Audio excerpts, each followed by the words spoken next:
ధర్మశాస్త్రం ద్వారా చూస్తే అబ్రహాముని చంపిన ముక్కలు కీమా చేసి ఉండాలి. కానీ దేవుడు ధర్మశాస్త్రమును పక్కకు పెట్టి అబ్రహాం యొక్క విశ్వాస క్రియను చూస్తున్నప్పుడు దేవుడు అంటున్నారు, స్తోత్రం, నీ విశ్వాసం ద్వారా నీవు రక్షించబడతావు. అంటే సువార్త అన్నది విశ్వసించే వాళ్ళకి, మొదటి యూదుల్లో, రెండోది గ్రీస్ దేశవాసుల్లో రక్షించబడడానికి విశ్వసించిన వారిలో క్రియ చేసిన దైవ శక్తి అయి ఉన్నది. ఇప్పుడు దైవ శక్తి ద్వారా ధర్మశాస్త్రం నెరవేర్చవచ్చా, లేకపోతే మన శక్తి ద్వారా, మన మనస్సులో ఉన్న శాస్త్రం ద్వారా మనము ధర్మశాస్త్రం నెరవేర్చవచ్చు?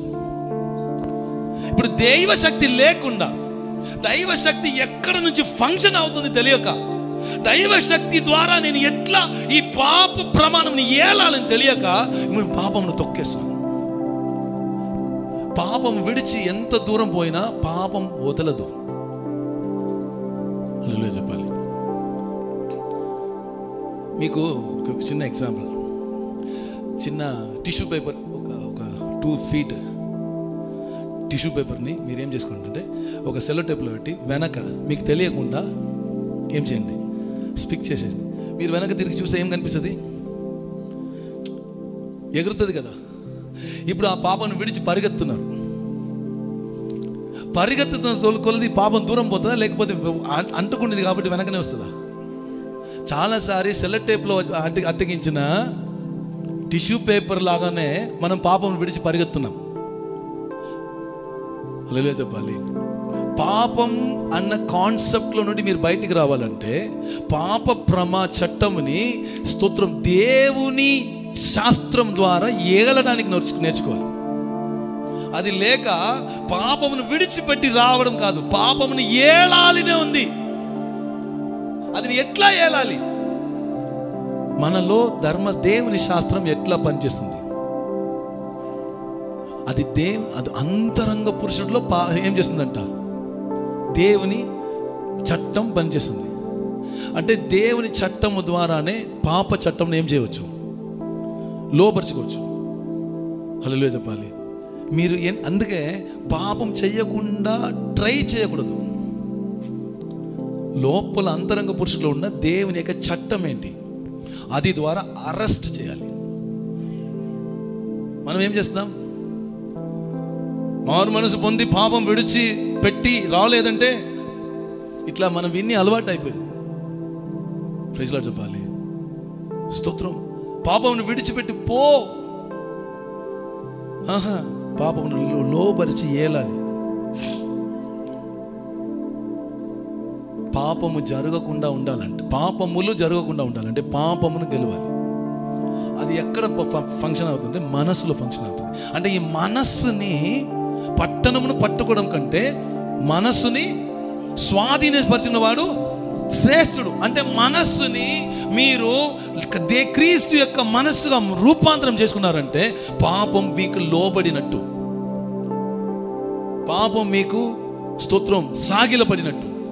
ఆ పాపం, స్తోత్రం, సాగిలపడితే పాపం దగ్గర నుండి వస్తున్న ప్రోడక్ట్స్ మన లైఫ్లో మేనిఫెస్ట్ అవ్వదు. సన్స్ ఆఫ్ గాడ్ మేనిఫెస్ట్ అవుతారు. హల్లెలూయా చెప్పాలి. ఓకే, చివరిగా లా ఆఫ్ స్పిరిట్, రోమా పత్రిక 8:2. ఓకే, వాక్యం చదవడానికి టైం లేదు. లా ఆఫ్ స్పిరిట్, స్తోత్రం. లా ఆఫ్ స్పిరిట్ అంతరంగ పురుషుడిలో పనిచేసినది కాదు. లా ఆఫ్ స్పిరిట్ మన ఫిజికల్ బాడీలో పనిచేసింది. హల్లెలూయా చెప్పాలి. Law of Moses, law of mind మన సోల్లో ఉన్నప్పుడు, స్పిరిట్ ఆఫ్ గాడ్, దేవుని యొక్క స్తోత్రం అంతరంగ పురుషుడిలో క్రియ చేస్తున్న దేవుని ప్రమాణం ఏదో ఆ ప్రమాణము ద్వారా ఈ ధర్మశాస్త్రముని ఏలాలి. లేకపోతే ఆ పాప ప్రమాణం ఏలాలి. ఓకే, పాప ప్రమాణముని ఏలడానికి, స్తోత్రం, శరీరంలో మనకు శక్తి కావాలి. అందుకొరకే పరిశుద్ధాత్మ మనకి అంతరంగంలో ఇవ్వబడలేదు, మన పైన ఇవ్వబడి ఉన్నారు. 3 కాన్సన్ట్రేషన్ కావాలి. First concentration inner man. We need revolution about inner man. Second, స్తోత్రం, ఏ ఏరియాలో నేను ధర్మశాస్త్ర మనోభావములు జీవిస్తున్నానని మన మనసును చెక్ చేయాలి. మూడవది పరిశుద్ధాత్మ నా పైన ఏలుచున్నారన్న విశ్వాసం ఉండాలి. ఆమె చెప్పాలి. ఈ 3 విషయం మాత్రము కంటిన్యూగా ఆలోచిస్తూ ఉండండి. మీ పరిశుద్ధాత్మ మన శరీరంలో ఏలుతున్నారంటే ఒక్కటే మాట, your body is a temple of holy spirit. God కాదు, your body is a temple of holy spirit. Your spirit, స్తోత్రం, is a dwelling place of Christ. Hallelujah చెప్పాలి. కానీ మనసులోనే స్తోత్రం, క్రీస్తుకి సగం, మోసెస్కి సగం ఉంది. హల్లెలూయా చెప్పాలి. అప్పుడప్పుడు ఏం చేస్తున్నాం, పవిత్రంగా జీవించడానికి కొరకు స్తోత్రం, ఈ పాపం చేయకూడదు, ఆ పాపం చేయకూడదు, అట్లా ఉంటున్నాం. తర్వాత ఇట్లా జీవించాలి, అట్లా జీవించాలి. దేవుడు ఎవరికైనా ఒక్కరికి భార్యగా జీవించు అట్లా చెప్తున్నారు దేవుడు. 7వ అధ్యాయం, మీరు రోమపత్రిక 7వ అధ్యాయంలో ఒక స్త్రీ భర్తకున్న చట్టంలో నుండి ఎప్పుడు బయటికి వస్తుందంటే, భర్త జీవించే కాలంలో భర్తకున్న చట్టంలో ఉన్నారంట. భర్త చనిపోయినప్పుడు భర్తకున్న చట్టంలో నుండి ఏం చేస్తారంట, బయటికి వస్తారంట. ఇప్పుడు దేవుడు ధర్మశాస్త్రం చూస్తే ధర్మశాస్త్రం చావదు. ఎందుకంటే భూమి ఆకాశం గద్దించినా నా మాట గద్దించదు. హల్లెలూయా చెప్పాలి. ఇప్పుడు ఈ స్త్రీ, నన్ను ఆ స్త్రీ ఎట్లా కానీ ఏం చేయాలి, విమోక్షించాలి, విడుదల, ఈ స్త్రీకి డెలివరెన్స్ ఇవ్వాలి.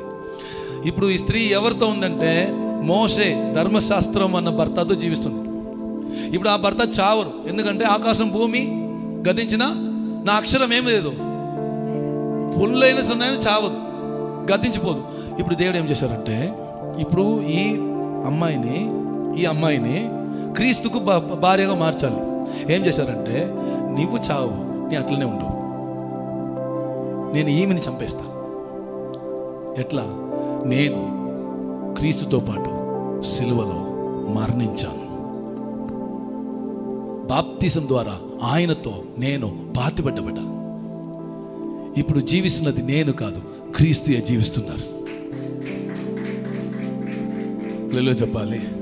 ఇప్పుడు లోపల క్రైస్తు వచ్చేసారు. గాంధీ కాదు జీవిస్తున్నది, క్రైస్తు లోపల జీవిస్తున్నారు.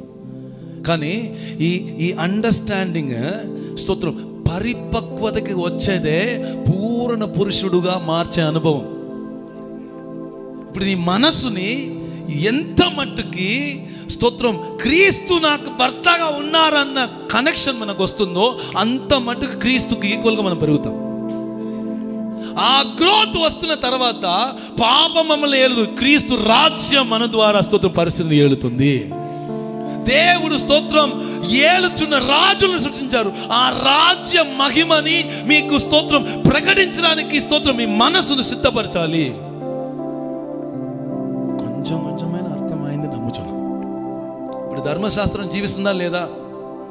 జీవిస్తుంది. కానీ ధర్మశాస్త్రము చచ్చిపోతుందా లేదా? అది చావదు. కానీ ధర్మశాస్త్రముకి మీరు చచ్చిపోవాలి.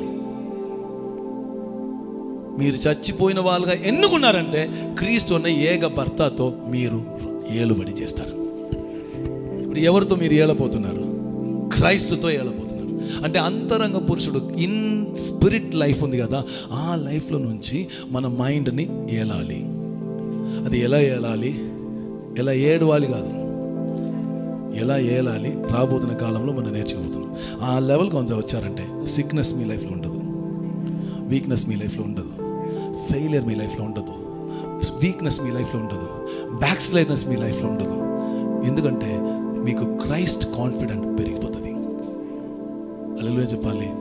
ఒక భార్యకి మంచి భర్త ఉన్నారనుకోండి, ఆమె చెప్పాలి, అంటుకుంటుంది. ఆమె చెప్పాలి. భర్త తేడా కనిపించాను అనుకోండి, అస్సలు జీవించదు. ఆమె చెప్పాలి. ధర్మశాస్త్రంలో జీవించిన వాళ్ళకి అప్పుడప్పుడు దేవుడు మంచివాడు కనిపిస్తారు, అప్పుడప్పుడు హీరో కాదు, విలన్. కానీ క్రీస్తు అన్నప్పుడు, స్తోత్రం, అక్కడ రూల్ అండ్ రెగ్యులేషన్ లేదు. 24/7 అవైలబుల్. ఆయన కూడా జీవించే అనుభవం, ఆయనతో ఏలుచున్న అనుభవం. ఈ అనుభవంని ఇది వరకు మన మనసు ఈ డబుల్ మైండెడ్, ఓల్డ్ టెస్ట్మెంటా న్యూ టెస్ట్మెంటా, క్రైస్టా మోసెసా, ధర్మశాస్త్రమా క్రీస్తు యొక్క కృపణ, ఇది మధ్యలో పోరాడి కన్ఫ్యూజన్లే ఉన్నారు. ఎన్నో క్రిస్టియన్స్ చివరి వరకు ఈ అండర్స్టాండింగ్ లేకుండానే, ఈ ఇన్సైట్ లేకుండానే వాళ్ళ జీవితం ముగించుకున్నారు. హెచ్ఈపిఎంలో ఉన్న వాళ్ళు అట్లా ఉండడానికి వీల్లేదు. దేవుడు మనల్ని బలపరచును కాక.